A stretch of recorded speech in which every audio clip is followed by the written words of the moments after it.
স্বাগতম জানাইছো আৰম্ভ কৰিছো আমাৰ আজিৰ অনুষ্ঠান অভিমত আজিৰ অভিমতত আমি জুবিন গাৰ্গৰ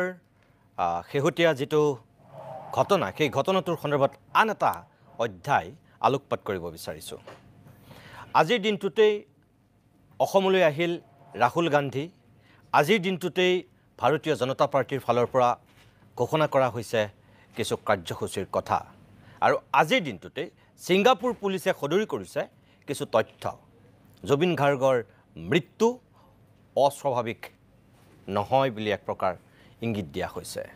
অস্বাভাৱিক মৃত্যু নহয় অৰ্থাৎ যিবিলাক হত্যা কৰাৰ বুলি কোৱা হৈছিল যিবিলাক সন্দেহ কৰি থকা হৈছে ইয়াত স্বয়ং মুখ্যমন্ত্ৰীও যি হত্যাৰ ইংগিত দিছিল